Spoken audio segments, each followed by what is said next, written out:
Tonight I have reservations at a highly regarded A5 Wagyu Yakiniku restaurant, and I made reservations for this around a month ago, the day they opened up, and they were almost completely gone. There were only 2 reservation spots open for the entire time I was here in Tokyo, so I was luckily able to take one of them. That being said, let's head down to breakfast here at the Gate Hotel, because I remember really enjoying this breakfast 2 years ago.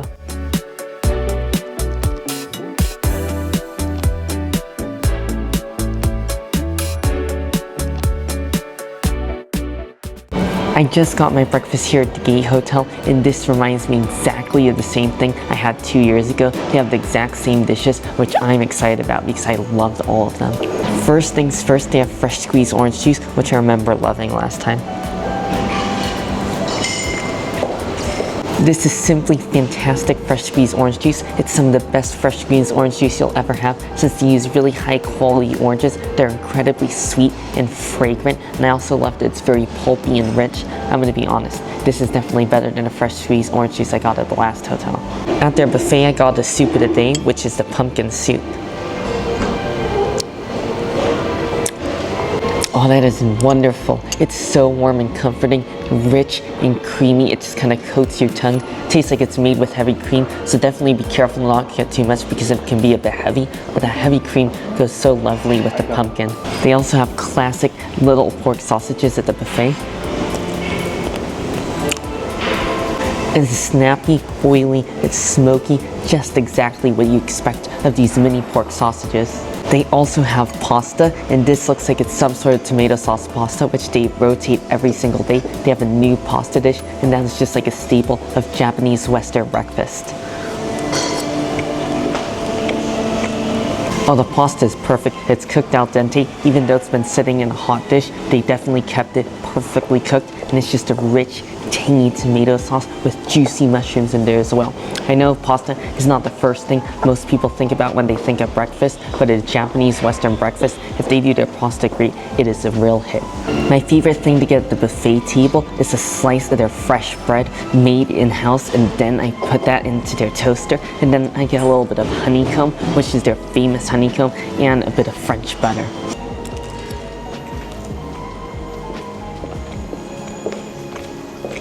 Oh, that is just as good as I remember it. Their bread is really crusty and fresh on the outside, light, airy, and fluffy on the inside, and paired with that French butter and the honey, because that is some of the best honey I've ever had, still to this date. It's just so aromatic, and you can kind of taste all of the natural wildflowers. And you can also order one main dish off of their menu, and this is the French toast, which is my absolute favorite dish here to get. It's 2 thick slices of French toast filled with a little bit of bacon, so it's almost like a bacon and French toast sandwich.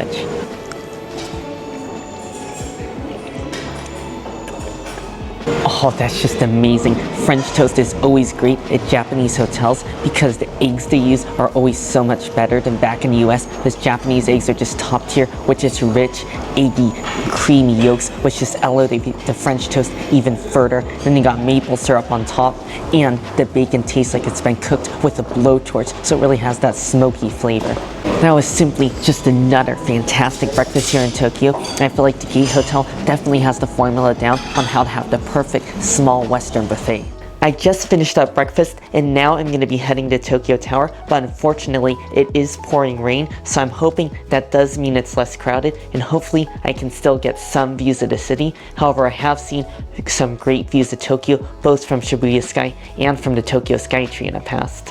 From the Gate Hotel, it's going to be most convenient to take a taxi, since that'll save a lot of time and hopefully save me from getting drenched in the rain. So let's go.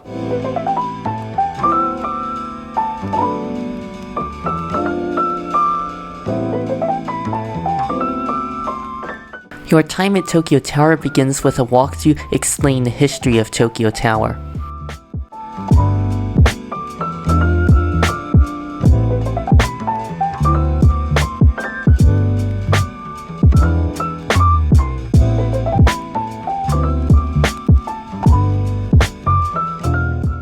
I booked a ticket that includes all the observation decks, so next I took the elevator up to the first observation deck.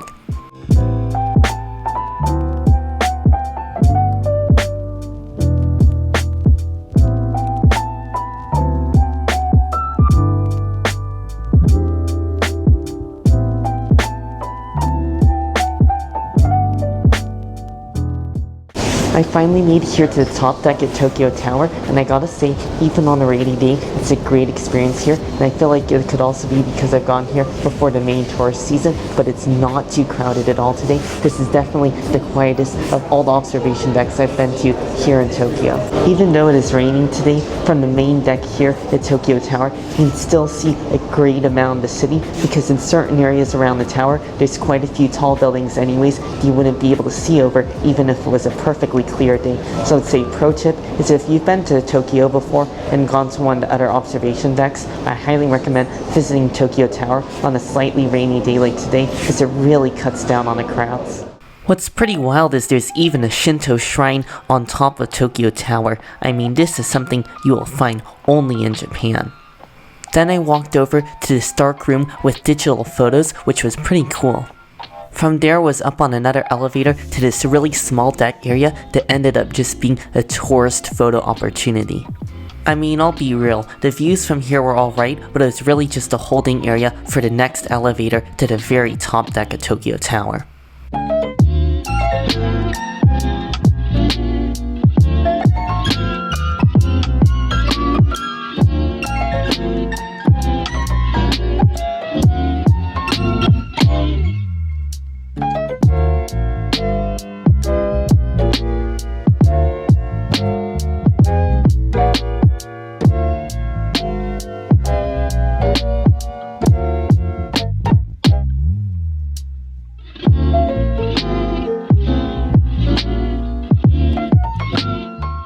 I made it here to the top deck of Tokyo Tower, and I gotta say it's still a great place to visit on a rainy day because the windows are protected from the rain, so there's no water on the windows, and also you can still see pretty far out into the city and see most of Tokyo bathing in its glory.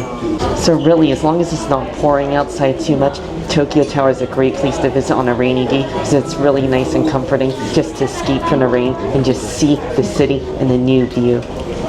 I just took the elevator down to the bottom of Tokyo Tower, and I gotta say this is a great experience. This is one of my favorite observation decks in Tokyo, just because you can get really close to all of the large buildings in the center of the city, so I really feel like you get some great views from here. If you're in Tokyo, I highly recommend visiting Tokyo Tower, and also, it's not a bad choice to come here on a rainy day either, so it really cuts down on the crowds, and you still have some pretty decent views of the city. Now I'll be heading back to Shibuya, and I'll be stopping by Shibuya Hikarie, which is a large indoor dining and shopping mall, and I actually went there last year and had a great time just because it's indoors, so I thought it would be a great way to escape the rain, and it gives us a lot of choices for lunch as well.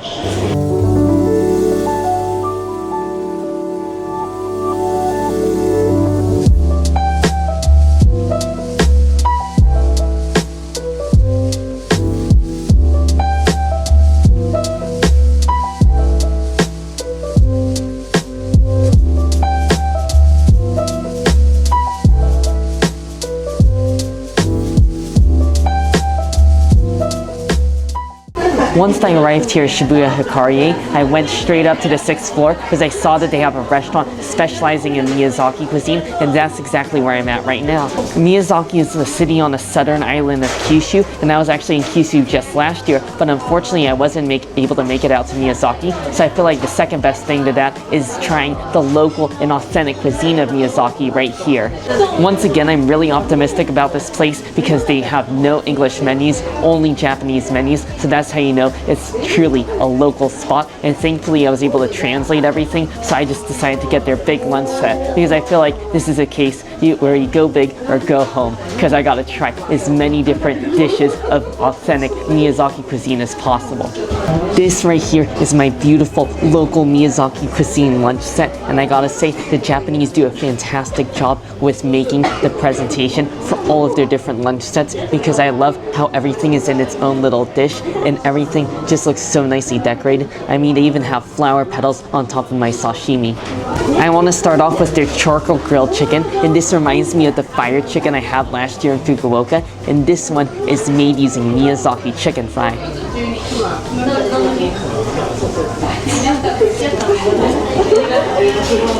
Oh my goodness, that is fantastic. It is so juicy and fatty, and Miyazaki chicken is just a delicious cut of Japanese chicken. It definitely tastes more flavorful than your typical chicken. And I love how fatty it is as well because there's thigh, and despite the blackness on the outside, it's not overly charred and burnt. It just has a beautiful light charcoal flavor, and you also got a little bit of cabbage just to cut some of the richness.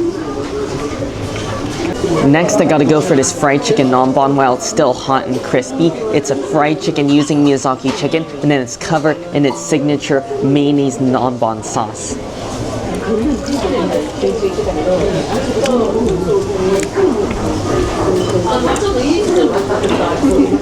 Oh, that's just ridiculous. That's even better. I love how juicy the chicken is. I'm guessing it must have been brined or something, since it's just like exploding with juice. It's almost like biting into Japanese melon. It's that juicy. And the batter on the outside is still thin and crispy, so it's not too heavy. And then you got all the thick mayo sauce on the outside, which just adds even more creaminess and richness and slight tartness. And I don't even like mayonnaise, but I love mayonnaise on this fried chicken. Next, I want to give our sashimi a taste. It looks like we have both tuna as well as mackerel, and I liked it to give you a little bit of wasabi and soy sauce on the side.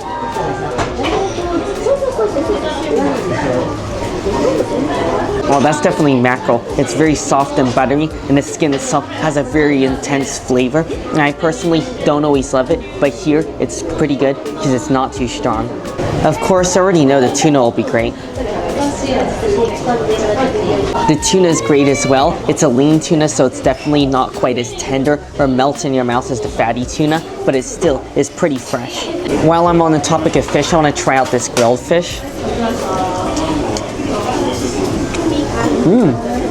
Oh, I love that. The fish is so simple. It's a really thick and meaty white fish. To me, it's almost like a cross between a mackerel and a cod. And it's not quite as fall apart in your mouth as a cod, but it's also not quite as oily as a mackerel. So I feel like it's just a beautiful, sweet white fish that's complemented by the sweet sake sauce that it's cooked in. Next off, we gotta give some of these fish cakes a try. These are deep fried fish cakes. Oh, that is actually deep fried tofu, but that was a pleasant surprise. I mean, the texture of it is literally like a sponge. I can taste all the pores as I bite into it, and it just explodes with juiciness because it was cooked in some sort of delicate broth, and there's also a little bit of carrots in there for some sweetness as well. All right, now for the fish cake.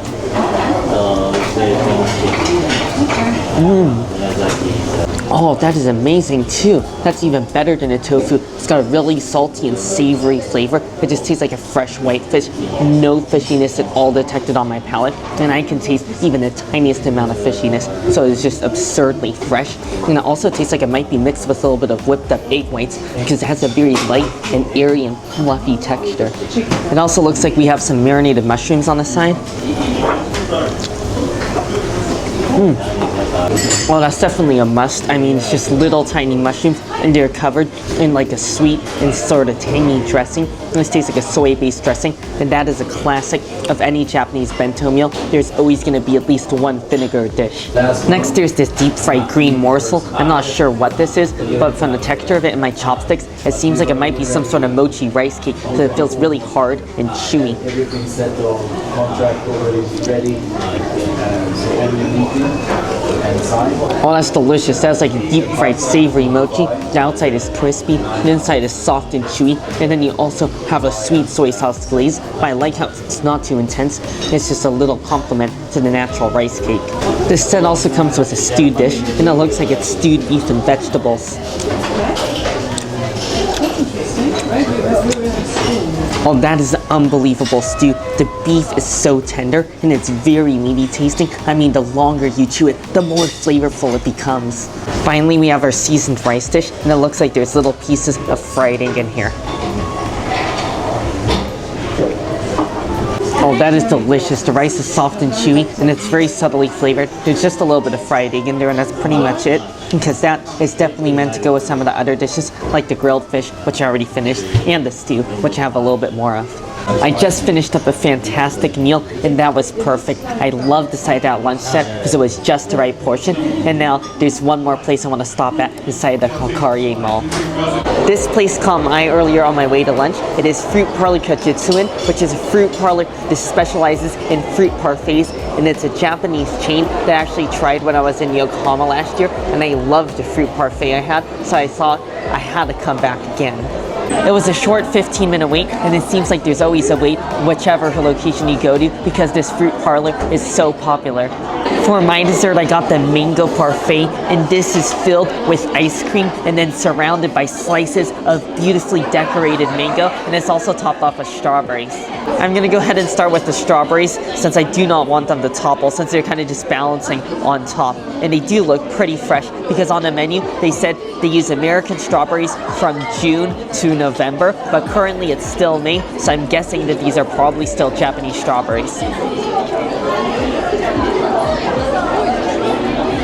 The strawberry itself is very bright and tart and has a rich and intense strawberry flavor, and I love that there's a little bit of mango syrup sprinkled on top because the mango syrup gives it that sweetness that it needs. Now for the mango. Oh, that is the delicious, juicy, fleshy mango, and I already know that paired with the ice cream is going to be great. Oh, this is just overall amazing dessert if you're looking for a nice, light, and fruity dessert. Now that I finished up dessert, I'm going to be heading back real quick to the hotel to change before dinner. It's a few hours later and I just did a little bit of shopping in Ginza, and now I'll be heading off to dinner at Yoroniku Tokyo. The restaurant is located in a large shopping and dining building in Asabudai Hills, so I figured I'd spend some time there before we eat dinner. So let's go.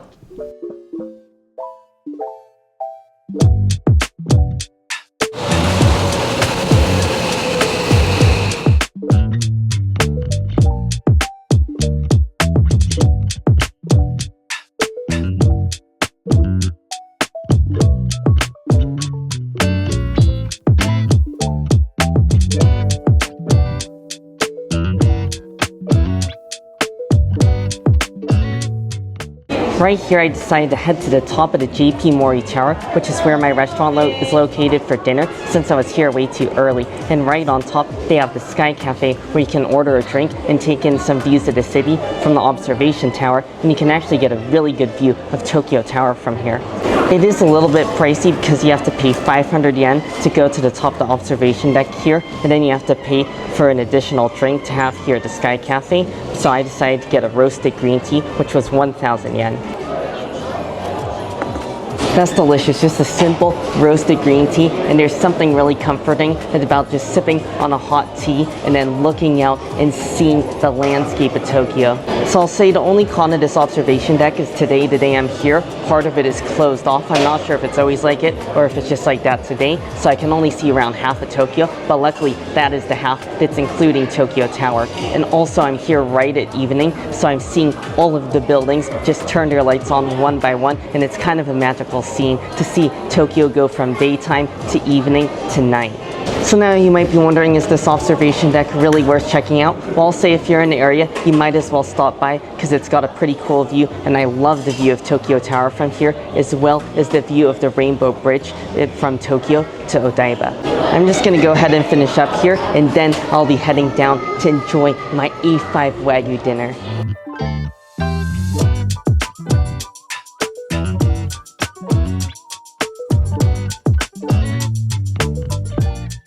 I just got seated here at Yoroniku, and I love that we get our own private room, which makes it a lot more relaxing, and they also handed out hot towels, and they took our drink order. Because I was so caught up in the moment, I totally forgot to mention that I pre-ordered their Truffle set course meal. They just brought out the first course, which is Wagyu sashimi, and this will be my first time having raw Wagyu, and I think that's a testament to the quality of their meat. I gotta start off with this fatty cut of Wagyu, and with it, I'm just gonna get a little bit of wasabi, and then I'm just gonna go ahead and give it a little dip in our soy-based sauce. Here we go, my first bite of Wagyu sashimi.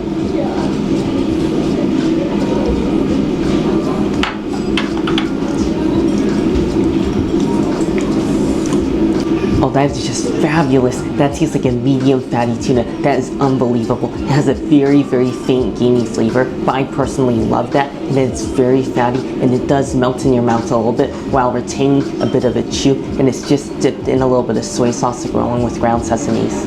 The next piece is a lean cut, and I'm going to eat that with a little bit of spring onion that is very finely grated and chopped up, so I think this is going to make it really fragrant without covering up the flavor of the meat. Going to give it a dip in our sauce as well, and here we go, a cut of lean Wagyu.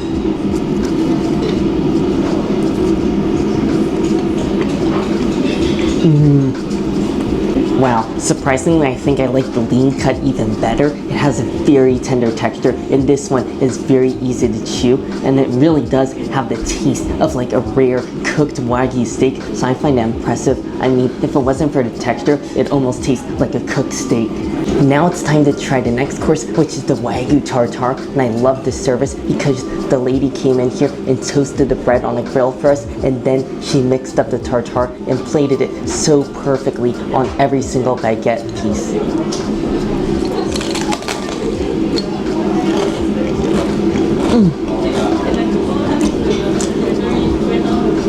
Wow, these courses just keep getting better and better. The baguette is ultra crunchy and crispy. It's just turned into a bread chip. And on top of that, the Wagyu tartare is just thoroughly marinated with a soy and sesame sauce. And it also tastes super fatty and delicious. And I love the Japanese egg yolk on top as well, because it enhances the creaminess and makes it taste even more rich and fatty and creamy. This course meal also comes with a light green salad, which is much needed anytime you're eating a large amount of Wagyu beef. The first meat they grilled up is the beef tongue, and I can't contain my excitement because I already love beef tongue, especially beef tongue in Japan, so I think Wagyu beef tongue is just on a whole nother level. And they also give you some diced up green onions, and it looks like a few sesame seeds, and you're supposed to top off your beef tongue with that.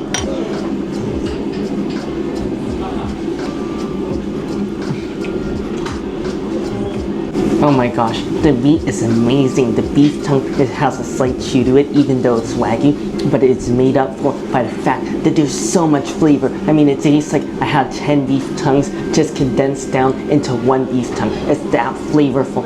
And you have the brightness of the green onions that kind of cut some of the richness and heaviness of the beef. And they also give you some lemon if you want, but I just decided to go no lemon, but she said you could use either one, and I just truly love the natural flavor of the meat as it is.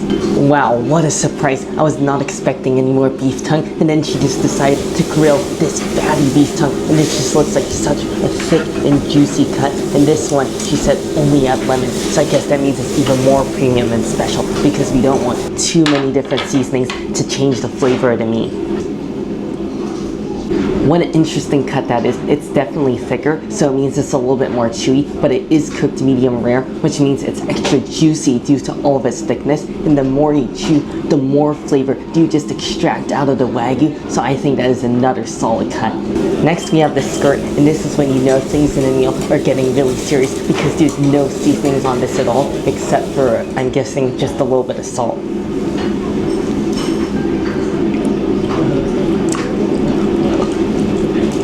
Aside from the Wagyu sashimi, this is the most tender cut of the cooked meat so far. I mean, it's sliced paper thin, and you really don't even need teeth to chew it. As you bite into it, it just kind of breaks apart in your mouth, and it's not very fatty. You just kind of taste some of the natural oiliness of the meat just seeping out, and it's delighting all of your taste buds as it crawls over every single bit of your tongue.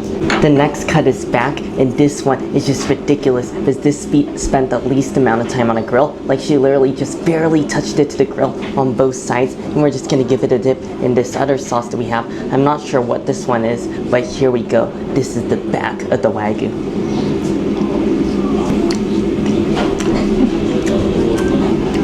Oh, the back was fantastic, very tender and juicy, but the best part about it was that sweet and so savory, tangy teriyaki sauce they had on the side, because that definitely made it taste a little bit different. Next, she grilled up another cut of the back, and this one she said to eat in one bite, which I've already been doing, but I'm guessing that means that this one might just be the most tender cut so far.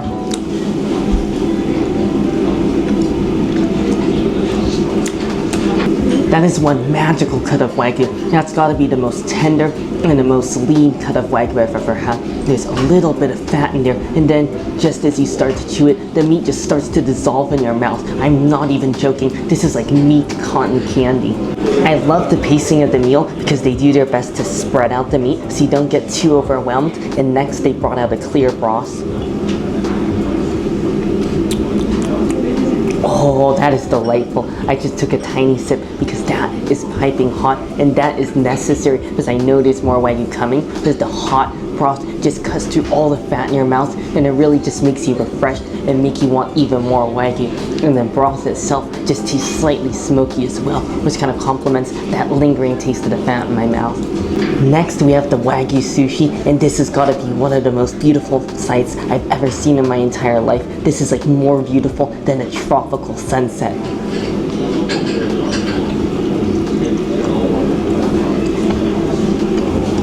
That is my favorite cut of Wagyu so far in this entire meal.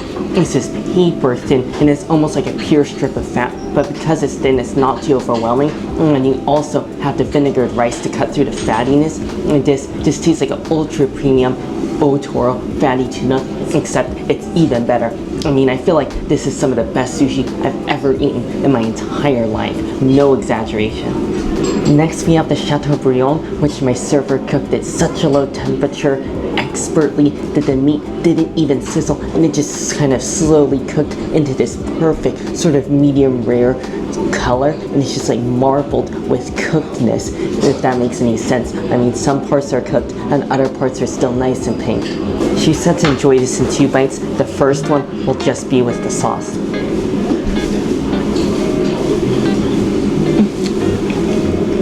Once again, that's so tender, it almost brings a tear to your eye because of how delicious it is. It's even more tender than the ultra tender previous cut I had earlier. And for my next bite, I'm gonna have it with a little bit of sauce and wasabi.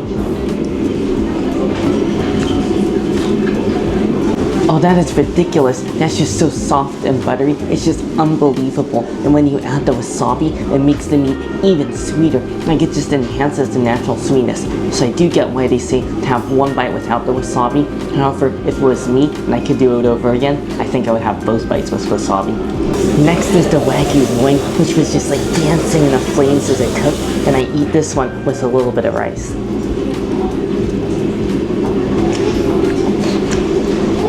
This meal just doesn't fail to amaze me. It just keeps getting better and better. I mean, I feel like that cut is even more fatty than Chateaubriand, and because it's on top of rice, they've got this down to an exact science, because as you chew the meat, it just releases the juice and the fat, which just covers the rice, and it soaks up like a sponge in your mouth and just disperses all the flavors just wonderfully. This is so sad because this is our final meat. This is the beef and ponzu sauce, but I guess all good things must come to end. I'm just gonna go ahead and get the daikon radish that's in this little bowl and mix that into the ponzu sauce. Now that's all mixed up, I'm gonna get a bite of this last piece of precious beef, and then I'm gonna go ahead and eat it with some of this fresh salad.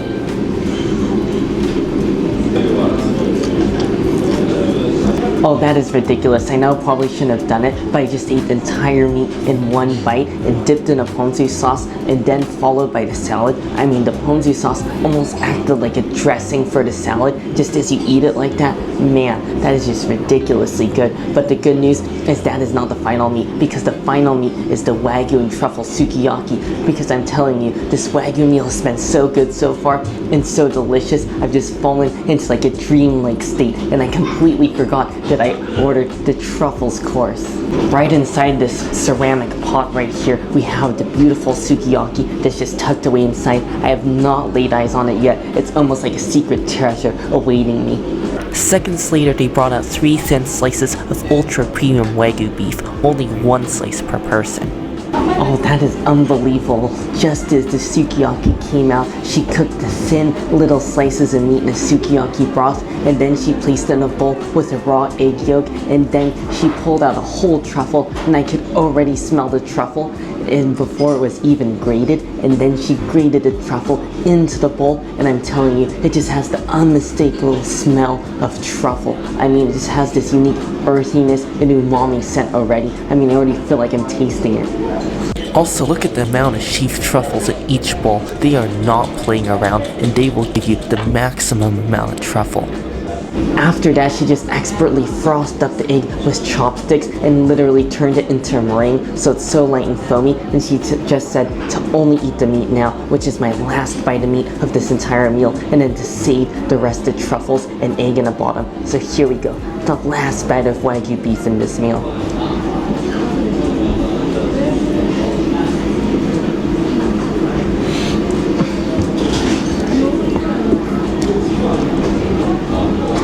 No exaggeration, I promise you, that is one of the most flavorful and delicious bites of food I've ever had in my entire life. I am telling you, the first thing you taste is the truffles, which are grated so thinly. I mean, they just have this rich, earthy, umami flavor, and truffles are one of my favorite ingredients of all time. And then I bit into the juicy, sweet, and delicious fatty cut of Wagyu, and then at the end, you just taste the creamy egg yolk with just all the bubbles just lightly bursting on your tongue. And after the meat, she took a spoonful of rice just to mix in with the egg and truffles, because we do not want to waste a single drop of that precious egg yolk or a single grain of the shaved truffle. So I'm telling you, this is just ridiculous.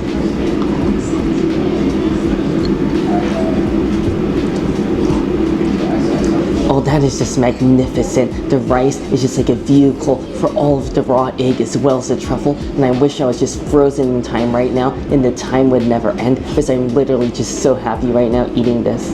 The final savory course before we move on to dessert are the somen noodles. So this is cold somen noodles in a light broth, and then it also comes with some nori seaweed as well as wasabi. So I'm gonna go ahead and sprinkle in all of our seaweed now. And now be careful just to get a little bit of wasabi and mix that all in. Alright, here we go. This has got to be the most luxurious somen noodles I've ever had.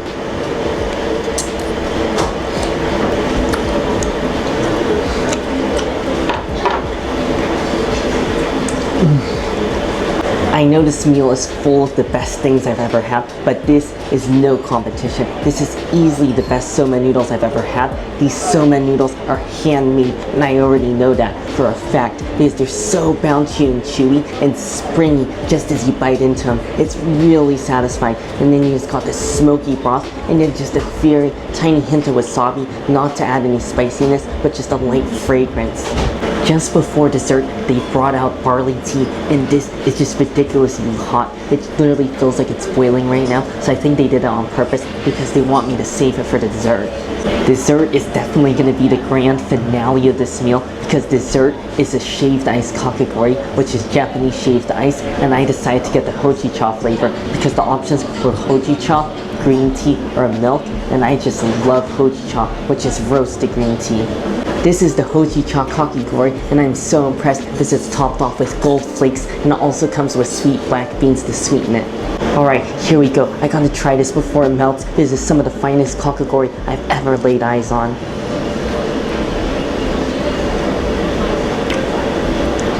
Oh, that is unbelievable. It just melts the second it touches your tongue. It is just ridiculous. I mean, this is more light than the powder snow that you would see on a ski slope. The hojicha flavor is just so rich and earthy, slightly nutty and bitter, but not overly bitter. And she said if you want some extra sweetness, you can go ahead and add some of the black beans on the side as well.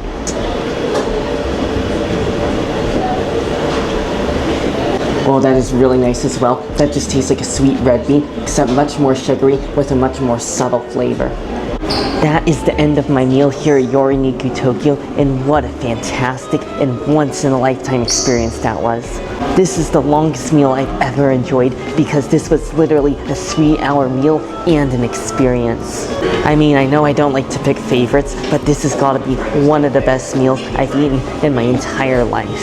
Just everything from the creativity of the dishes and the high quality service of them preparing each dish right in front of you made it an ultimate 5-star experience. If you're looking for one luxurious meal on your trip to Japan, I think Yoroniku Tokyo is a perfect option. Somehow I finally made it back here to the hotel because I've already fallen into a deep food coma, and Wagyu food comas are some of the most intense food comas you'll ever encounter. Tomorrow I'll be meeting up with my friend Sayo, who so nicely agreed to take me around Tokyo, so I'm looking forward to meeting up with her again. And as always, I really hope you all enjoyed the video. Make sure if you did, give it a like, and also make sure to subscribe, and I'll see you in the next one.